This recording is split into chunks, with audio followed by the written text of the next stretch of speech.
Baik, selamat pagi sahabat UT. Perkenalkan, nama saya Patrick Terso. Di sini saya akan melakukan penjelasan mengenai struktur telinga pada manusia. Adapun alat dan bahan yang saya gunakan, ada gambar daripada telinga manusia, kemudian ada buku atau lembar pengamatan yang saya gunakan, kemudian alat tulis. Ini untuk memenuhi tugas praktikum IPA di mata kuliah praktikum IPA di SD. Kita langsung saja dalam penjelasan struktur telinga pada manusia. Kita boleh lihat pada gambar struktur telinga dalam respon rangsangan atau stimulus berupa suara atau getaran. Manusia dilengkapi dengan organ pendengaran. Telinga memiliki respon khusus untuk mengenal getaran atau bunyi, ya. Organ ini juga berfungsi untuk menjaga keseimbangan, ya. Bagaimana susunan struktur telinga manusia? Apakah semua suara dapat didengar manusia? Ya. Manusia mempunyai keterbatasan dalam merespon suara. Suara sangat lemah atau sangat keras tidak dapat direspon oleh sistem pendengaran pada manusia. Suara yang dapat manusia dengar itu adalah suara-suara yang memiliki bilangan getaran atau frekuensi antara 20 Hz sampai dengan 20.000 Hz. Nah, jadi ada struktur daripada telinga. Telinga merupakan saluran yang terbuka di bagian luar dan bersatu dengan tulang tengkorak, ya. Sistem pendengaran manusia ini terdiri atas 3 bagian, yaitu yang pertama telinga luar, telinga tengah, dan telinga dalam. Pertama kita mulai dari telinga luar.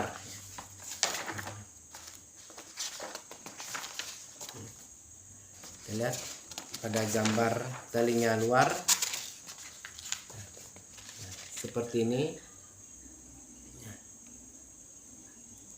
Struktur telinga manusia terdiri atas telinga luar tersusun atas auricula atau daun telinga dan saluran telinga luar atau analisis auditoris eksternal yang panjangnya 1,5 dan sampai 2 cm.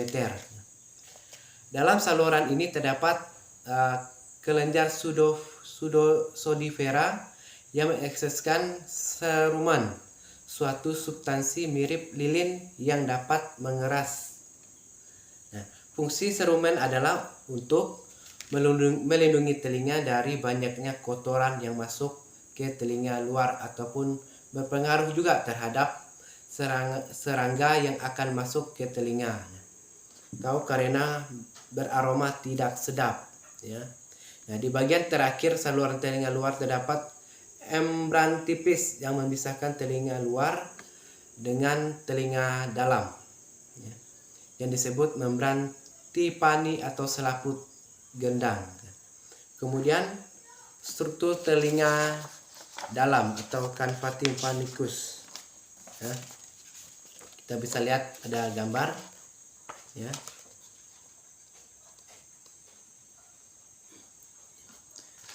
Telinga tengah merupakan suatu ruangan di dalam ruang tulang pelipis, ya. Diisi oleh jaringan mukosa dan berisi 3 tulang pendengaran atau ossicula auditus, yaitu molleus atau martil, incus atau landasan, dan stapus atau sanggurdi. Pangkal tulang martil menempel pada permukaan dalam membran timpani, ya. Sedangkan ujungnya menempel pada tulang landan. Selanjutnya tukang landasan menempel pada tulang sanggurdi.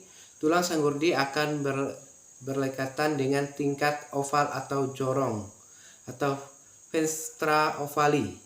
Fenestra ovali terdapat pada sekat antara telinga tengah dengan telinga dalam. Nah, di dalam ruang telinga tengah terdapat 5 pintu. Nah, yaitu yang pertama berasal dari saluran telinga luar, kemudian menuju ke telinga tengah atau vestra ovalis, tingkat jorong, kemudian menuju telinga dalam vestra rhodotum atau tingkat bundar, kemudian menuju ke sinus atau mastoideus, menuju ke tuba auditorius, tuba eustachius. Tuba eustachius adalah saluran yang dilapisi mukosa, berawal dari telinga tengah menuju ke rongga nasofaring. Saluran eustachius sangat besar peranannya untuk menjaga keseimbangan tekanan udara antara telinga luar dan telinga, sehingga gendang telinga tidak mudah robek. Namun saluran ini dapat juga sebagai tempat penyebaran mikroba infektif dari rongga hidung atau parik menuju ke telinga tengah. Fungsi saluran eustachius adalah menjaga tekanan udara telinga bagian dalam tetap sama dengan tekanan di luar telinga. Oke, kita masuk dalam struktur telinga dalam. Oke, kita bisa lihat pada gambar.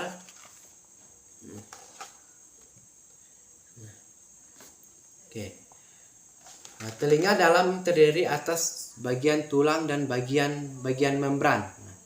Labirin tulang terbentuk dari tonjolan tulang pelipis. Labirin membran terletak di sebelah dalam labirin tulang. Bagian-bagian tulang dalam yaitu ocola atau rumah siput, kemudian vestibuli dan conalis, semicularis, 3 saluran setengah lingkaran.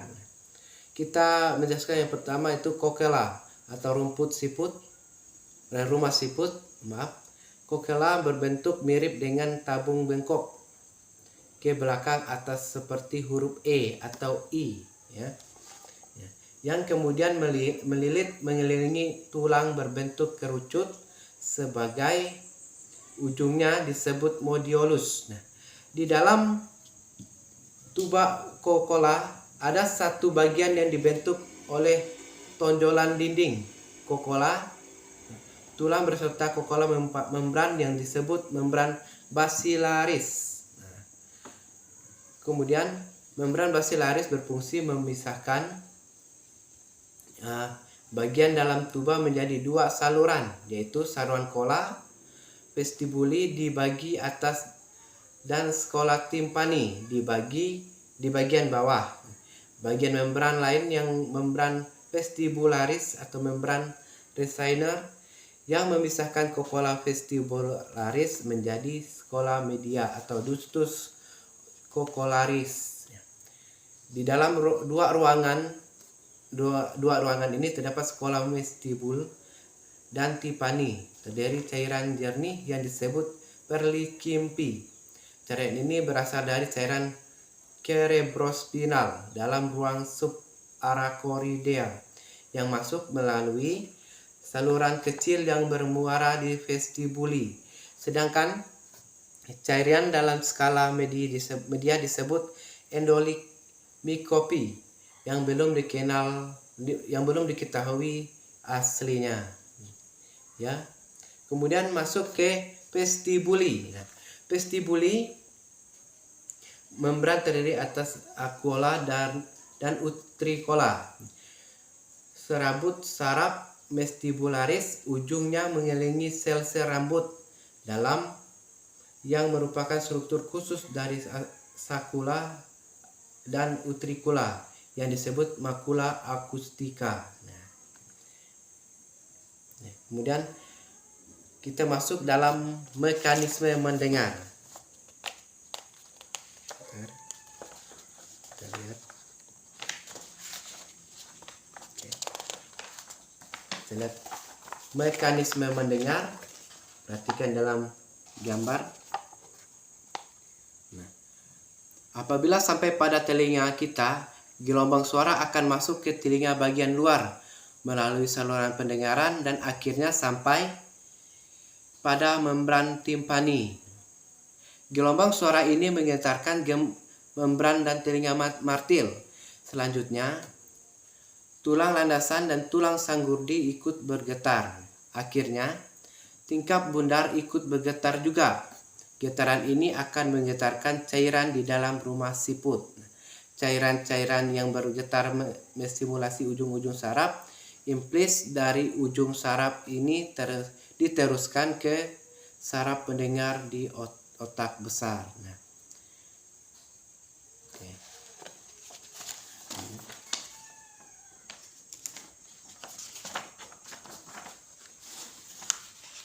Oke, kita masuk pada telinga sebagai indera keseimbangan. Bagaimana sih telinga bisa menjadi sebagai keseimbangan dalam pendengaran manusia? Indera keseimbangan merupakan indera khusus yang terletak di dalam telinga. Indera keseimbangan secara struktural terletak dekat indera pendengaran, yaitu di bagian belakang telinga dalam yang membentuk struktur utriculus dan sulcus serta kanalis atau semisirkularis. Struktur tersebut berfungsi dalam pengaturan keseimbangan tubuh yang dihubungkan dengan bagian keseimbangan dari saraf otak. Dengan demikian, saraf otak mengandung dua komponen, yaitu komponen pendengaran dan komponen keseimbangan. Di dalam kanalis semisirkularis terdapat cairan dan rambut getar yang berfungsi sebagai alat pengenal posisi. Nah, sehingga kita dapat menjaga keseimbangan tubuh. Selain itu, di dalam saluran ini juga terdapat suatu protein dan kalsium karbohidrat yang ikut menentukan posisi tubuh, yaitu otolit. Bersamaan dengan cairan yang berada di dalam tubuh kita dan mempertahankan keseimbangan pada posisi tubuh. Oke. Sekian mengenai struktur telinga pada manusia. Saya ucapkan terima kasih.